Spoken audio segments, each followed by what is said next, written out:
Hello everyone, welcome to विद्या नीर classes. तो जैसे कि आप सबको पता है 23 जून को फीमेल सुपरवाइज़र का एग्ज़ाम होने जा रहा है। उसी एग्ज़ाम के लिए हम इस सेशन लेके आए थे जहाँ पे हम 500 प्लस एमसीक्यूज़ को डिस्कस कर रहे हैं। लास्ट वीडियो में हमने कुछ एमसीक्यूज़ को डिस्कस किया था पॉलिटी की, उसी को आगे हम आज कंटिन्यू करेंगे। स्टार्ट करते हैं क्वेश्चन 16 से। तो क्वेश्चन है, who appoints the chief justice of India. तो जो चीफ जस्टिस हैं सुप्रीम कोर्ट के, उनको कौन अपॉइंट करता है? उनको प्रेसिडेंट अपॉइंट करते हैं। ठीक है, बट इसके अलावा एक जो पॉइंट आपको याद करना है, प्रेसिडेंट इनको अपॉइंट करते हैं बट किससे कंसल्ट करने के बाद? जो सुप्रीम कोर्ट की बाकी जजेस हैं उनसे, और दूसरा जो हाई कोर्ट के जजेस हैं जिनसे उनको नेसेसरी लगे। ऑप्शंस पे आते हैं। The correct option is B, president. ठीक है, 17th क्वेश्चन पे आते हैं। The right to vote in India is based on the principle of. ये भी बड़ा बेसिक सा क्वेश्चन है, हमें पता है जो इंडिया में राइट टू वोट है, जो वोट देने का अधिकार है, वो किस पे डिपेंडेंट है? कौन से प्रिंसिपल पे? Universal adult suffrage. जितने भी एडल्ट्स हैं, अब जैसे हमारी एज 18 सेट की गई है, जितने भी 18 प्लस हैं उनको ये अधिकार दिया गया है कि वो वोट कर सकते हैं। अब यहाँ पे भी एक पॉइंट जो आपको याद करना है, 3 कंडीशंस ऐसी आती हैं जब उनसे ये राइट लिया जा सकता है। कौन कौन सी? या तो वो दिमाग से हिले हुए हैं, मतलब अनसाउंडेड माइंड के हैं, दूसरा नॉन रेजिडेंस प्रूव हो जाता है, और तीसरा अगर वो किसी इलीगल एक्टिविटी में, किसी क्राइम में गिल्टी प्रूव हो जाते हैं। Otherwise race, caste, sex, place of birth, इस बेस पे उनसे ये राइट नहीं लिया जा सकता। क्वेश्चन के अकॉर्डिंग सही ऑप्शन कौन सा है? सी। नेक्स्ट आते हैं 18th क्वेश्चन पे। The concept of judicial review in India is borrowed from constitution of. हमने लास्ट वीडियो में भी ये पढ़ा था। इंडिया में, इंडियन कॉन्स्टिट्यूशन में काफ़ी ऐसे फीचर्स हैं, ऐसे कंसेप्ट हैं जो हमने कहीं और से बोरो किए हैं। अगर हम जुडिशियल रिव्यू की बात करें तो ये कहाँ से बोरो किया हुआ है? कॉन्स्टिट्यूशन ऑफ यूएस से। अब जल्दी से समझते हैं जुडिशियल रिव्यू होता क्या है। जुडिशियल रिव्यू हमारी जुडिशरी की वो पावर है जिसके थ्रू वो गवर्नमेंट का कोई भी एक्शन, चाहे एग्जीक्यूटिव या लेजिस्लेटिव एक्शन है, उसको रिव्यू कर सके, उसकी वैलिडिटी देख सके कि क्या वो कॉन्स्टिट्यूशन को, ठीक है, कॉन्स्टिट्यूशन के अगेंस्ट तो नहीं है, कॉन्स्टिट्यूशन के अकॉर्डिंग बनाया गया कि नहीं बनाया गया। और अगर उनको लगे कि ये कॉन्स्टिट्यूशन के अकॉर्डिंग नहीं है तो जुडिशरी उस लॉ को इनवैलिड बता सकती है। Example article 31C। ठीक है, अब आते हैं 19th क्वेश्चन पे। विच article of the Indian constitution deals with the amendment procedure. ये भी हम कल से पढ़ते आ रहे हैं, कल की वीडियो से भी, कि जो अमेंडमेंट है कॉन्स्टिट्यूशन की, पहले तो हमने पढ़ा था वो कौन कर सकता है? पार्लियामेंट। अब किस आर्टिकल के अंडर कर सकते हैं? Article 368। 3 B is the right answer. अब आते हैं 20th क्वेश्चन पे।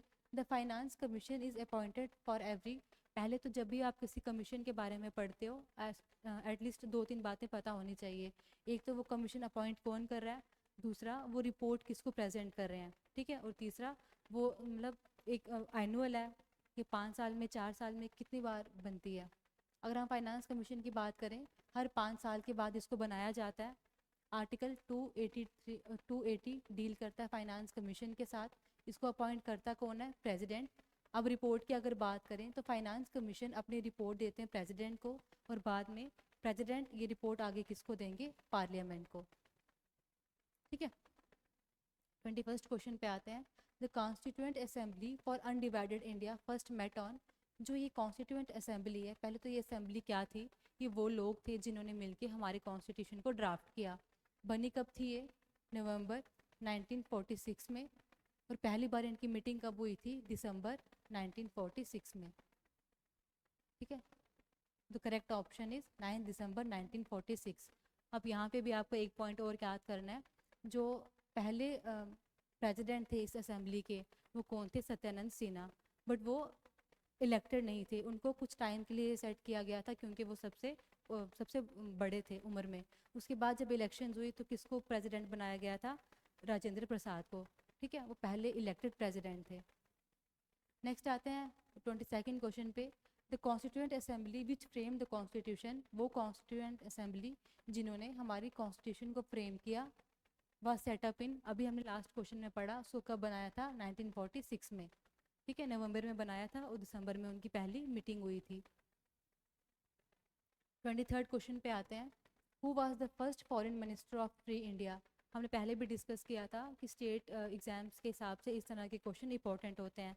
पहला कौन था, पहली वुमेन कौन थी, ठीक है, लास्ट कौन था, तो पहले फॉरेन मिनिस्टर कौन थे, जवाहरलाल नेहरू, पहले प्रेसिडेंट कौन थे, पहले चीफ जस्टिस कौन थे, ठीक है, इस तरह से क्वेश्चंस आते हैं। अब आते हैं 24th क्वेश्चन पे।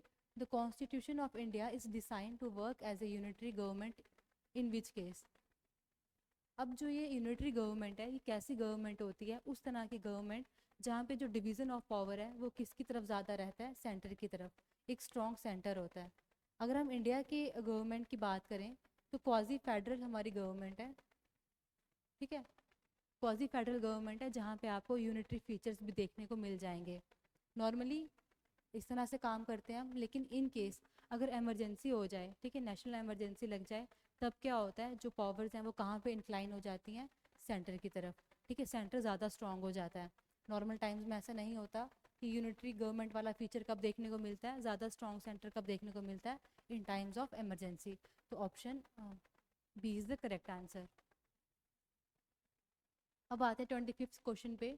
India opted for a federal form of government because of. अभी पिछले क्वेश्चन में हमने क्या डिस्कस किया कि इंडिया का जो स्ट्रक्चर है गवर्नमेंट का वो कैसा है, federal but with some unitary features. अब क्या सोच के ड्राफ्टिंग पीपल ने, ड्राफ्टिंग असेंबली ने फेडरल फॉर्म रखने की सोची। इंडिया एक काफ़ी डाइवर्स कंट्री है, वहाँ पे लिंग्विस्टिक डाइवर्सिटी है, रीजनल डाइवर्सिटी है। इसी बात को सोचते हुए हमारा स्ट्रक्चर कैसा सेट किया गया है, फेडरल, ठीक है, टेरिटरी नहीं, culture. Third option is the right answer, linguistic and regional diversity. आते हैं 26th क्वेश्चन पे। The preamble of our constitution, जो हमारा प्रेम्बल है कॉन्स्टिट्यूशन का, प्रेम्बल एक तो पहला पॉइंट, इसको यूएसए से बोरो किया गया है। दूसरा, प्रेम्बल को और किन किन नाम से हम जानते हैं, प्रेम्बल को कॉन्स्टिट्यूशन का प्रीफेस भी बोलते हैं, इसको कॉन्स्टिट्यूशन की साउल भी कहते हैं, most important point, most important part of constitution भी कहते हैं। इसके अलावा एक और, हाँ, इसको ज्यूल ऑफ कॉन्स्टिट्यूशन भी कहते हैं, ठीक है। ये कुछ पॉइंट्स थे प्रेम्बल के बारे में। अब ऑप्शन देखते हैं। Is a part of constitution, yes, ये ऑप्शन ठीक है, बट अगर ये ऑप्शन है contains the spirit of constitution, इसको साउल या स्पिरिट भी बोलते हैं कॉन्स्टिट्यूशन का, ठीक है। अभी कॉन्स्टिट्यूशन का पार्ट है ये नहीं है, ये अपने आप में काफ़ी स्पेसिफिक पॉइंट है, ये आप इम्पोर्टेंट है, आप याद करना।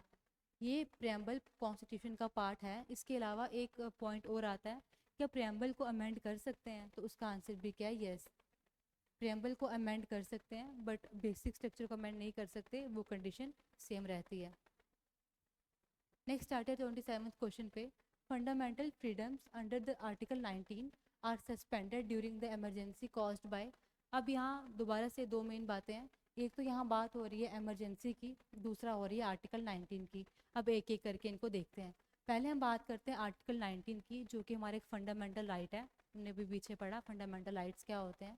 आर्टिकल 19 में किस क्या क्या हमें राइट मिलते हैं, right to speech, right to assemble peacefully, right to form associations, right to reside in any part of country, और लास्ट आता है right to adopt any profession of choice।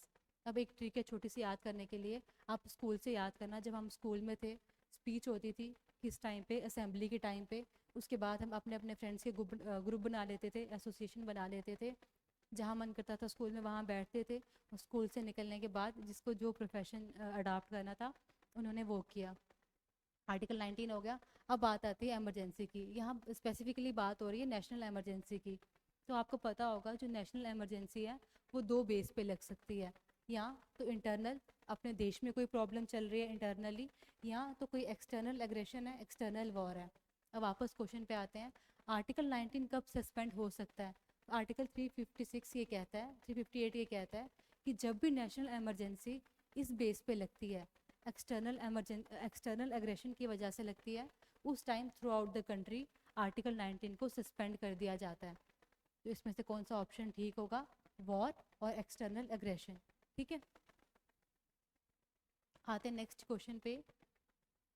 Which of the following is not a condition for becoming a citizen of India. अब यहाँ पे उन्होंने पूछा है इनमें से कौन सा ऐसा क्राइटेरिया है जिसके अंडर हम इंडिया की सिटीजनशिप नहीं ले सकते, नॉट, ठीक है, एक एक करके देखते हैं। By birth, yes, by birth हम सिटीजन बन सकते हैं इंडिया के। बाय एक्वायरिंग प्रॉपर्टी, प्रॉपर्टी को एक्वायर करके इंडिया का सिटीज़न बनना, ऐसा कोई भी क्राइटेरिया मेंशन नहीं है। So option B is the correct option. ठीक है, हमने वो ऑप्शन सेलेक्ट करना है जो क्राइटेरिया नहीं है। बाकी बाय डिसेंट हम बन सकते हैं, बाय नेचुरलाइजेशन भी हम बन सकते हैं सिटीज़न ऑफ इंडिया। अब आते हैं 29th क्वेश्चन पे, separation of judiciary from executive is enjoyed by. तो जो ये कॉन्सेप्ट है कि जुडिशरी को एग्जीक्यूटिव से अलग रखा हुआ है, सेपरेटेड है, इसकी बात कहाँ की गई है? डीपीएसपी के बारे में हमने पढ़ा था। आर्टिकल 50 इन डीपीएसपी बात करता है separation of judiciary from executive. ठीक है, option B is the right answer. अब आते हैं आज के लास्ट क्वेश्चन पे, under which article of the constitution is the president rule promulgated on any state. अब यहाँ पे बात कर रहे हैं प्रेसिडेंट रूल की। सो कौन सा आर्टिकल बात करता है प्रेसिडेंट रूल लगाने के हमारे कॉन्स्टिट्यूशन में? Article 352। Article 350 deals with national emergency, article 360 deals with financial emergency, article 370 हम सबको पता है कि बात करता है जम्मू कश्मीर के स्पेशल स्टेटस की, जो अब नहीं है। So this was all for today, thanks for watching. I hope आपको कोई हेल्प मिली हो इस कंटेंट से। So if you find this content useful for you, please like share and subscribe. आज हमने कुछ MCQs कवर किए हैं, नेक्स्ट वीडियो में हम बाकी के MCQs को कवर करेंगे। So stay updated, thank you.